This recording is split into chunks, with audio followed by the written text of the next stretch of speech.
Bonjour à tous et bienvenue sur le collectif Loire-Othion 2026. On va parler gouvernance aujourd'hui. C'est un point très important parce que je pense que la plupart des problèmes viennent d'un souci de gouvernance. Et donc on va prendre le temps de rentrer dans les détails pour additionner les avantages et faire que Loire-Othion soit une belle histoire. Donc comme chacun sait, on a trois niveaux de responsabilité. On a Angers-Leur Métropole d'une part, ALM, Loire-Othion et les 7 communes déléguées. Donc ça nous fait trois niveaux de compétences. Et c'est vrai qu'a priori, on peut se dire que c'est bien compliqué, sauf si on sait bien qui fait quoi, quelle est la responsabilité des maires délégués, quelle est la responsabilité du maire de Loire-Othion et comment on travaille de manière élégante avec Angers-Loire Métropole. Peut-être avant d'introduire la notion de gouvernance, il faut quand même qu'on regarde un petit peu le territoire parce que c'est important de le visualiser et de voir un petit peu les enjeux. J'ai pris le GPS tout simplement, hein, et puis si je fais la Dagonnière Bonnet, vous voyez que ça va vous faire 16 km et 17 minutes en voiture. Si tout se passe bien. Après de la Dagonnière, vous allez à Saint-Mathurin, et vous voyez, ça vous fait 9 km et 8 minutes. Puis si de Saint-Math, vous remontez à Bonnet, vous faites un grand triangle, vous allez rajouter 13 km 5 et 13 minutes de route. Donc au final, pour faire la Dagonnière, Saint-Mathurin, Bonnet, la Dagonnière, donc faire le grand triangle, ça vous fait 38 km. Donc c'est quand même des distances qui ne sont pas négligeables quand même, hein. Il faut qu'on en ait conscience de ça. On ne va pas refaire l'histoire et la commune nouvelle est ainsi faite. Et il n'y a pas de question de faire des critiques par rapport à ça, mais juste d'avoir une idée des enjeux sur le territoire. Et si vous partez complètement au nord de Bonnet, et que vous allez complètement du côté de la Dagonnière sur les bords de Loire, vous voyez qu'à ce moment-là, vous avez 25 km et il vous faut 26 minutes en voiture. Et de la même manière, si vous partez du nord et que vous allez mettre cette fois-ci vers l'extrême est de Saint-Mathurin, vous voyez qu'à ce moment-là, vous avez 17,6 km et 18 minutes. Donc c'est un territoire qui est vaste. Ça veut dire que c'est un élément dont il faut tenir compte lorsqu'on veut gérer une commune nouvelle de cette ampleur et de cette taille. Alors juste pour s'amuser un petit peu, j'ai superposé sur la carte de Loire-Othion la carte de Paris, donc c'est à l'échelle, hein. Et donc le grand trait que vous avez qui fait à peu près un cercle, ça correspond au grand périphérique autour de Paris. Et là vous avez la tour Eiffel qui est au bord de l'Othion, donc c'est un peu original. Mais au-delà de ça, c'était pour vous montrer l'importance du territoire de Loire-Othion par rapport à Paris, hein, et de voir qu'effectivement, quand on parle de gouvernance de Loire-Othion, c'est un élément, l'élément territoire, l'élément distance, qui est un élément à prendre en ligne de compte, en particulier pour les populations qui demandent quand même de la convivialité et puis de la proximité.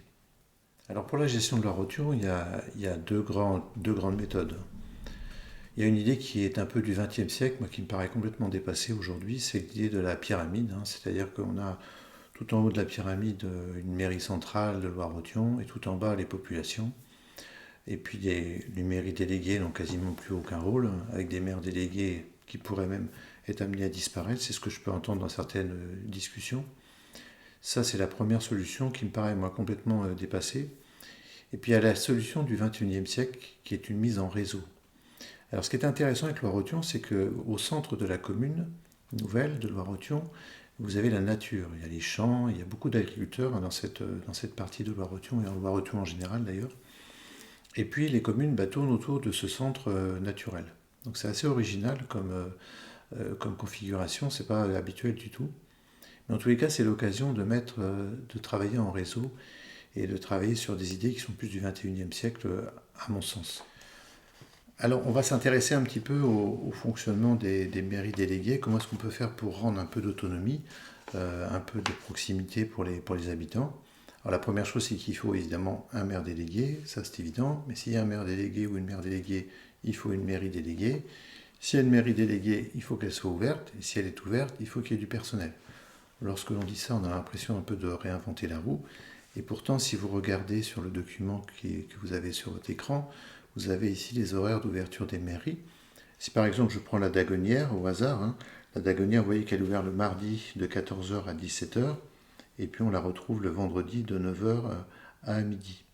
Donc effectivement, quand on a une mairie déléguée qui est ouverte 2 demi-journées par semaine, c'est comme si elle était fermée en réalité. Et ce n'était pas comme ça par le passé, hein, elle s'était ouverte davantage. Donc je trouve que là, on a un vrai problème d'organisation. On ne peut pas avoir de proximité, on ne peut pas avoir un maire délégué qui soit efficace dans son travail si sa mairie n'est pas ouverte et si en plus il n'y a pas de personnel à l'intérieur. Donc ça ne peut pas fonctionner, hein. Donc je pense qu'on a besoin d'ouvrir les mairies déléguées plus souvent.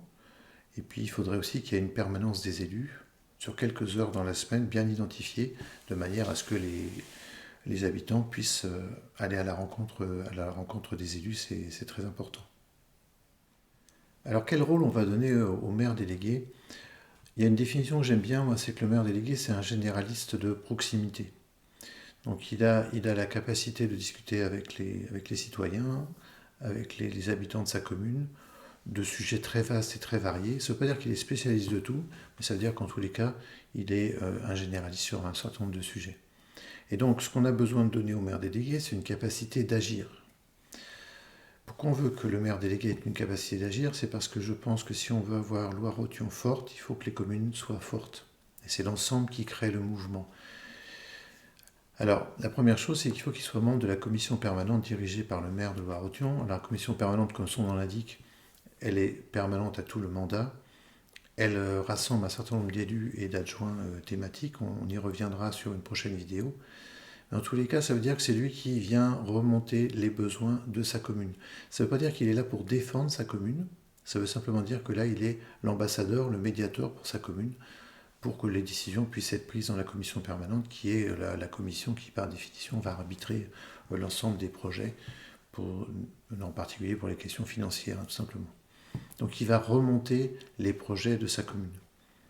C'est aussi l'animateur du conseil citoyen. Alors le conseil citoyen, l'idée est la suivante, c'est que dans le cadre de la commune nouvelle, on a moins d'élus. 45 normalement, si la loi ne change pas d'ici là, à l'heure où je vous parle. Les 45 élus, c'est finalement assez peu, hein, quand vous divisez par 7, sans compter les élus thématiques, les adjoints thématiques dont on a besoin. Donc il y aura nécessité de mettre en place un conseil citoyen, c'est-à-dire d'associer par exemple des représentants de quartier de la ruralité, et ainsi d'avoir un conseil citoyen qui permette de remonter les choses qui vont bien et les choses qui peuvent être améliorées dans une commune particulière. Évidemment, il faut avoir un budget propre, ne serait-ce que pour donner des subventions aux associations locales, hein, celles qui n'ont pas vocation à être intercommunales ou avoir le niveau Loire-Othion, on va dire ça comme ça. Et puis un budget propre parce qu'il y a toujours des dépenses inopinées et c'est important d'avoir son propre budget. Moi où je travaille, je suis directeur de l'UT d'Angers sur 3 sites. Évidemment, chaque site a son propre budget, hein, parce que sinon c'est complètement démotivant et on a l'impression de ne pas avoir de capacité d'agir. J'ai rajouté les mariages, c'est un petit clin d'œil, mais quelle est son importance aussi? Parce que quand on a une mairie déléguée et un maire délégué, ça veut dire que les enfants qui ont grandi dans la commune peuvent aussi se marier dans la mairie de leur commune. Et on sait que ce n'est pas une question triviale et que c'est important pour certains de pouvoir se marier dans leur commune. Donc finalement, le maire délégué, il est l'incontournable pour sa commune, en quelques mots. Alors quel rôle pour le maire délégué, hein? Toujours comment faire pour qu'il ait une capacité d'agir. Alors je vous ai pris quelques exemples. Il faudrait plus retenir l'idée plus que le détail, hein. Mais par exemple, le droit de tirage, qu'est-ce que c'est? Le droit de tirage, c'est lorsque vous avez un certain nombre d'heures que vous avez à votre disposition sur l'année pour le maire délégué, et lorsqu'il y a un problème dans ces espaces verts, il peut activer son droit de tirage et dire là, il faut venir maintenant, c'est urgent. C'est important parce que parfois les maires délégués sont quand même pris entre le marteau et l'enclume, entre des habitants qui ont des demandes précises, ponctuelles et urgentes. Et les demandes sont souvent urgentes. Et donc c'est important que le maire délégué puisse avoir ce droit de tirage parce que ça lui permet de répondre rapidement. C'est la même chose pour les services techniques, hein. S'il y a des problèmes particuliers sur le plan technique, il faut pouvoir réagir rapidement avec un droit de tirage. Alors les chemins, donc les chemins non goudronnés, hein, ce qu'on appelle les chemins jaunes aussi, c'est important qu'il en soit aussi responsable et qu'il puisse remonter les difficultés. Alors là, les agriculteurs ont un rôle central, hein, parce qu'évidemment, c'est eux qui utilisent beaucoup ces chemins-là. Et donc là, il y a un partenariat étroit entre les maires délégués et puis les agriculteurs. Enfin, la police municipale, ça c'est un point important, on y reviendra sur l'aspect de la sécurité.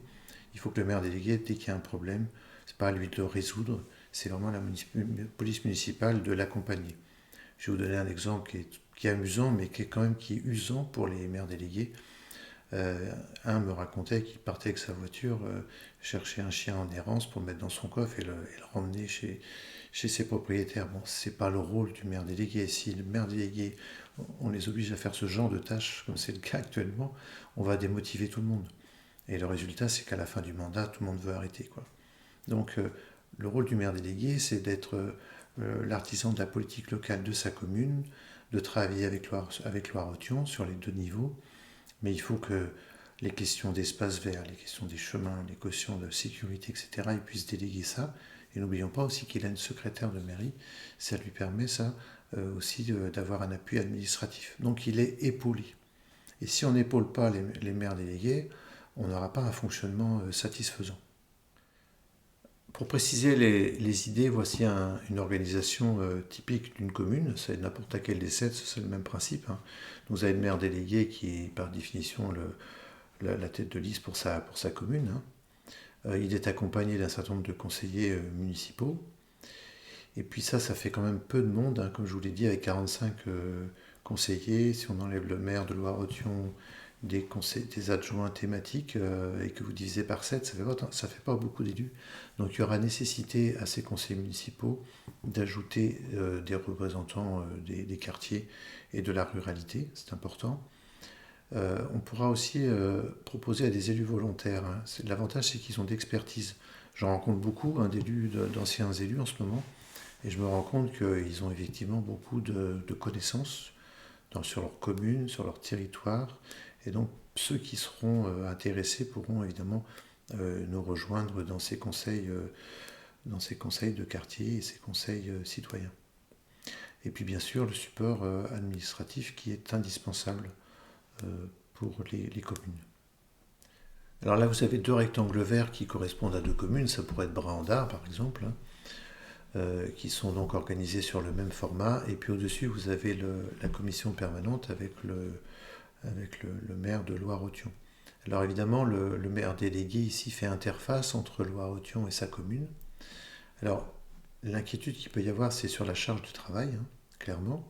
Donc c'est pour ça que j'ai beaucoup insisté sur comment est-ce qu'on fait pour épauler et accompagner le maire délégué. Et vous avez vu qu'on a mis beaucoup d'efforts pour soulager et accompagner le maire délégué. L'autre chose aussi, c'est que ça peut être aussi tout à fait un fonctionnement en binôme, hein. Moi, j'ai l'habitude dans mon travail, quand on a des charges administratives importantes, sur des pôles par exemple, ou sur des sites, on peut très bien avoir des systèmes dédoublés, c'est-à-dire qu'on a deux personnes qui assurent le rôle du maire délégué, une personne qui peut s'orienter vers Loire-Othion, commission permanente, et puis une autre qui peut s'orienter vers sa commune. Ça permet de diviser le travail. En tous les cas, on n'est pas obligé d'avoir forcément tout à fait la même organisation au niveau de chaque commune. C'est ça aussi qui fait la richesse, hein. Il faut essayer des choses différentes, parce qu'il peut parfois y avoir de très bonnes idées dans une commune, et qui peuvent être recopiées par d'autres. Et ça, je l'ai souvent vérifié dans d'autres lieux. Vous voyez évidemment sur la partie droite, hein, l'accompagnement administratif qui est évidemment essentiel. Voilà en quelques minutes comment est-ce qu'on peut préserver l'identité communale, comment est-ce qu'on peut avoir un circuit court de décision, un circuit court pour les habitants. Et puis ça a aussi l'avantage que tout ne remonte pas vers Loire-Othion, hein, c'est quand même un avantage considérable. Et je pense que ça permet comme ça aux citoyens dans chaque commune de vivre leur vie et leur liberté. Et on verra que Loire-Othion, à ce moment-là, peut avoir un rôle tout à fait intéressant et passionnant. Voilà, en quelques mots.